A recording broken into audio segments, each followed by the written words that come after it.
Pagkatapos, mabilang ang sinasakay namin sa mga sakyang patungo sa Horizon Residence.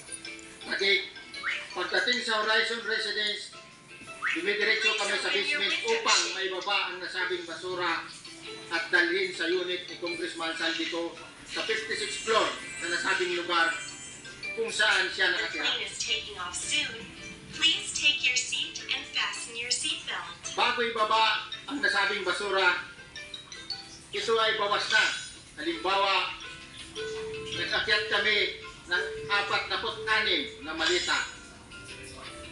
Ibababa lamang namin ay 35 malita para i-deliver sa bahay ni House Speaker Martin Romualdez Patay. sa 42 Makin Street. Patay ka, Martin Romualdez.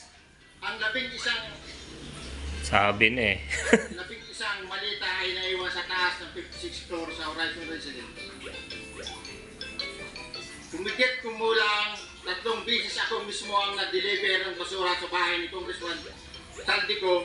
Martin Romualdez, yari ka. Sa mga bahay ni Tapos, may pang mas mataas kay Martin Romualdez niyan, sigurado yan. Mas maraming pagkakataon na nagde-deliver kami ng basura sa bahay ni Speaker Romualdez at sa bahay ni Congressman Saldico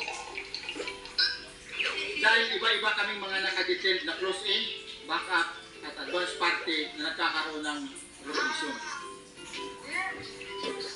Sa huli, ako po ay nagnanais na mapasailalim sa Witness Protection Program dahil alam ko po nanganganib ang buhay ko at ang aking pamilya sa ginawa kong paglalahat na ito.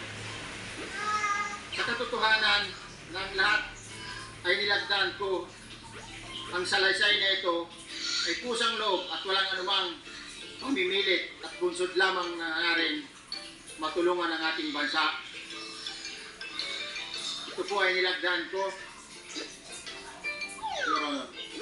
Thank you, Orly. Before you proceed, meron lang akong papakitang litrato sa iyo.